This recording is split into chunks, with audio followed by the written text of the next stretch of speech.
Hello friends, I welcome you all for the next lecture of the subject Infrastructure Engineering and Construction Techniques. So in this lecture we are going to start unit number 3, that is Construction Techniques. As the name indicates, this technique is related with the various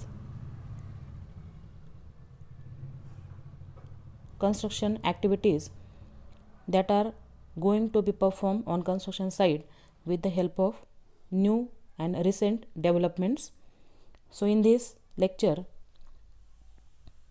or under this unit we are going to focus the various points like what is the necessity of mechanization, what is dredging techniques. We are also going to focus on barges, the various types of dewatering systems, what is underwater drilling and blasting, the various grouting methods, and purpose and construction of diaphragm walls along with the advantages, applications and disadvantages of prefabrication. So in this first lecture we are going to focus on the first point, that is necessity of mechanization, and after that we will go through what is dredging and what are the various types of dredging techniques in detail. So we will start with the necessity of mechanization. So first, mechanization is nothing but the use of machines for any kind of work. Basically we are having two options for performing any activity or work on construction site. Either we can perform that work manually, or we can use animals, or we can go for the use of machines. The labor intensive work requires construction equipment and equipment oriented work requires laborers. In a country like India, there is no shortage of labor due to the immense population potential. The basic question arises, why to use construction equipment? Because construction equipment have high investment cost, there is large maintenance cost and requires large technical personnel. Also, more use of construction equipment generates more unemployment. The above drawback of mechanization get outwitted or overcome by following problems associated with labor work. If we are using the labor work, there is non-uniformity in work quality and productivity. The another reason is under extreme work condition and in difficult terrain, labor cannot work. By using labor, speed of work is very low and labor requires extensive training for particular type of work, because of which all these drawbacks of labor work we are going for the mechanization. So any project comprises of various activities and that activities are diverse or of different nature. Execution of each activity should be planned meticulously to ensure sequential execution in time. So here meticulously means we have to plan all the activities very carefully so that there is execution of work in time. The next necessity of mechanization is there is no alternative to adopting mechanized construction methods to achieve more in less time. Means, suppose we have to complete any work or more quantity of work in less time, then there is no any other substitute for the machines. Therefore, we have to go or we have to use machines for the activity performance. By using machines, the work can be performed rapidly. The projects are completed in given or targeted time. Big quantity of materials can be managed, so the size of the project can made bigger by using machines. The intricate projects which involves good quality material, Here, intricate means small parts or small projects which involves or which requires good quality materials. Proper and high quality standards can be maintained by using machines. Schedule of timetable can be kept. By using machines, there is ideal use of human resources, capital and other resources. And due to shortage of relevantly skilled manpower, it is required to go for the mechanization in the construction industry. So this is about the necessity of mechanization in construction industry. Now we will just go through the advantages of mechanization in the construction industry. So the first advantage is by using machines we can achieve the safety of the work environment. The next advantage is by using machines speed of the work is more, therefore output will be more. Machines are cost effective. The quality of the work is good by using machines as compared to labor work, and machines are more feasible as compared to labors. If we see the applications of mechanization in construction industry, the machines can be used for highway projects. It can be used for various types of building constructions. It also founds applications in irrigation projects as well as various power plant construction. Now we will focus on the next important topic, that is dredging techniques. So there is disposal of various materials under the water, or sometimes we have to go for the repair and maintenance under the water. So for such repair and maintenance, various types of equipment are used and various techniques are used. So one of the most important and popular technique is the dredging. So dredging is the removal of material from inside of water. The inside of water like river, channels, big sea, for repair and maintenance of ships, that is navigational equipment. It is the process of underwater removal of material from the bed or bank of a waterway and disposing the material at a different location. The equipment which is required to carry out dredging process is known as a dredgers. A dredger is a piece of equipment which can dig, which can transport and dump a certain amount of underwater laying soil in certain time. So dredging is undertaken for a variety of reasons like navigation, that is repair and maintenance of ships, for environmental remediation, for flood control, and to win the materials or minerals. Minerals are also mined with dredgers. The type of material dredged can include sand, silt, clay, gravel, coral, rock, boulders, and peat, etc. etc. So for this dredging, various techniques are used. We will focus on mechanical dredging, hydraulic dredging in waves, pneumatic dredging, water jet boost system, water injection, silt or silt dredging, agitation dredging, and dredging for navigational channel. So we will just discuss all these techniques one by one.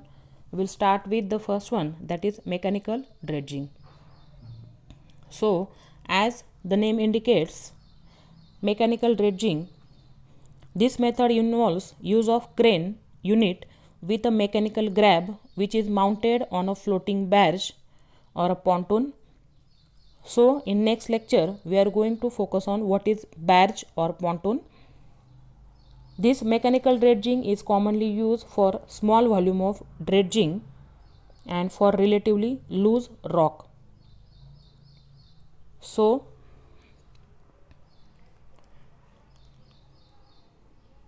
in this method, the materials which are lighter in weight and in less volume can be removed and dumped into the disposal area. The buckets are attached to remove more amount of material. The equipment used in this method is known as a grab dredger or grapple dredgers. The mechanical dredging can be used up to a depth of 30 meter and the removed material is disposed to spoil bank. So here we can see in figure, this is a barge.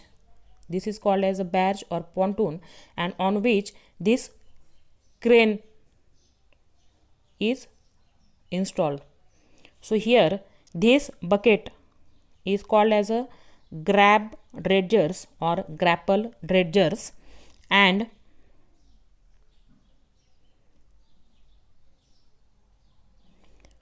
by lowering this unit under the water, we can remove the material which is lighter in weight, and this can be effectively used up to a depth of 30 meter under the water.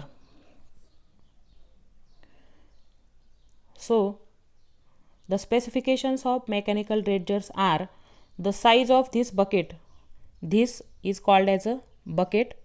The size of this bucket is 5 to 20 cubic meters. The type of bucket is clamshell.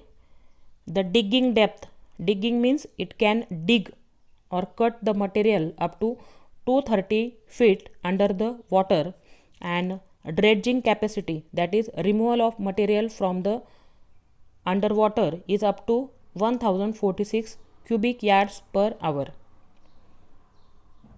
Next type of dredging is hydraulic dredging. So as the name indicates, hydraulic dredging means here this method involves the use of water as a medium for transportation of dredged materials from the bottom of the river, canal, channels in ports and harbors. So here this is the diagram for the hydraulic dredging. Here we can see the barge is floating on the water, and we have to dredge or we have to remove the material from under the water from this place. So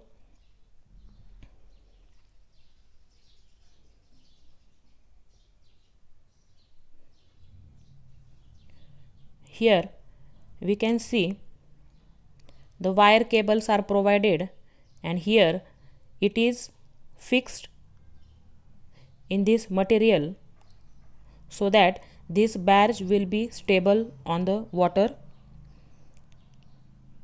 Here we can see a rubber pipe is provided, and here we can see a bucket is provided for dredging of material. This bucket will have a teeth which will dredge or cut the material.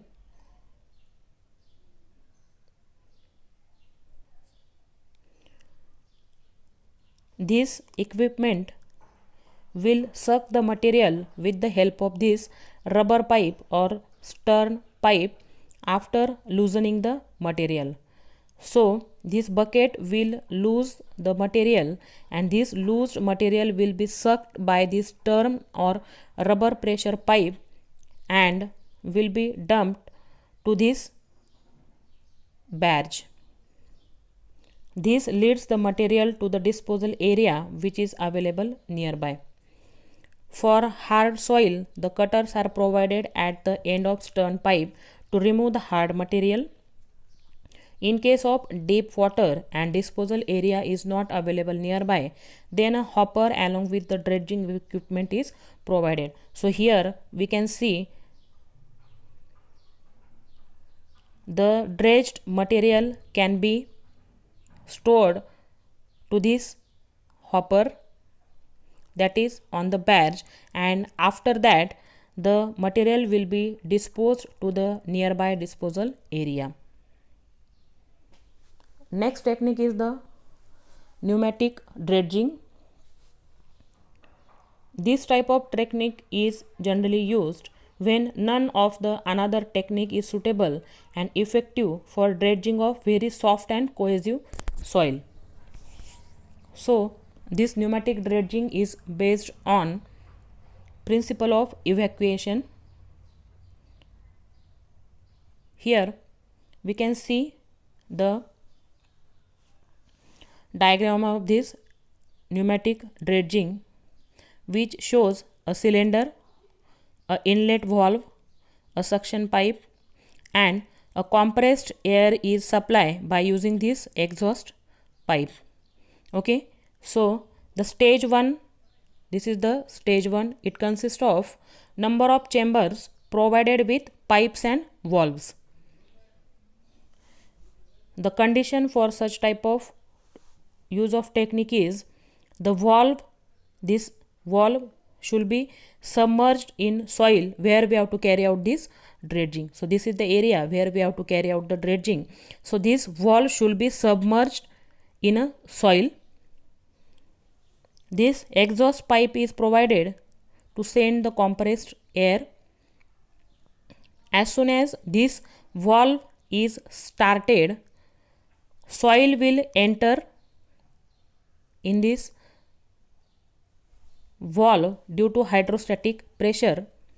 As soon as this valve will open, here we can see in stage 1, this valve will open, compressed air is sent. In stage 2, the compressed air is sent inside, and because of which the mud will enter in a pipe. The same cycle is repeated till full mud is removed from the water.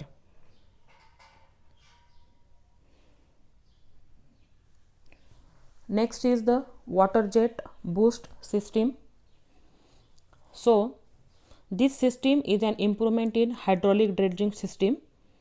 For dredging in hard clays, a special cutters with blades and well designed teeth are provided, and to obtain extra energy for lifting the material, such types are designed.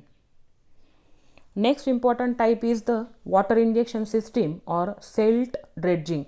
So here, as the name indicates, this technique is useful for dredging in silt layer. So the method is suitable in low strength fine grained material when fluidized material flow to lower level.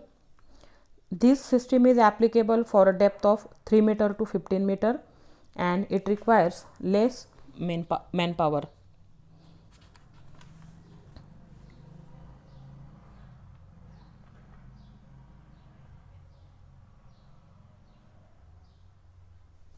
So this is the figure or picture of the water injection system. Here we can see the pipes are provided, the various pipes are provided, and it requires the less manpower. Only one man is required for operating the machine.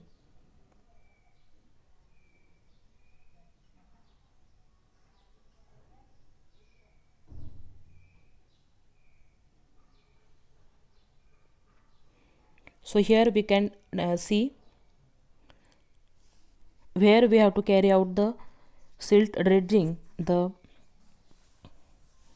equipment is directly taken on the side, and these pipes are injected under the water, and this pipe will suck the material, and whatever the material that is dredged is taken to the disposal area through this pipe. This is very simple system. We can have a look on this photo. This is one more instrument which is used for dredging in large area. So this water injection dredger injects large volume of water into the water bed by fluidizing the sediment so that it can flow naturally to other deeper areas. The next important technique is agitation dredging. So in areas of high silt sedimentation, that is in brackish water, with tidal rivers, and in areas of docks and harbors, agitation dredging in combination with other system is found useful or successful. Here we can see the figure of this agitation dredging, in which the particles are removed at the bottom by higher stream velocity than normally required, and because of this higher velocity, here we can see the particles are keep in the motion for some time and will be sucked by this pipe, and after this that will be removed to the disposal site. Basically, this method is divided into non-controlled method and controlled method, that is controlling of the air pressure. So this method is applicable for a depth of 3 to 15 meters, and the working principle involves removal of particle at bottom by higher stream velocity than normally required and keep the particle in motion for some time. So this is about the various dredging techniques that are used on construction site. Two more techniques are there, that is dredging for a navigational channel. So navigational waterways requires repair and maintenance, and for this purpose the various methods are used. The first method is the material dredged is pumped outside the ship channel. The material is pumped with the ship's own pump through a reclamation pipe. So these are the various techniques which are used for the dredging of materials. So with this we will stop here and we'll continue in the next lecture with the next point, that is what is barges and what are the various types of barges along with its applications. Thank you.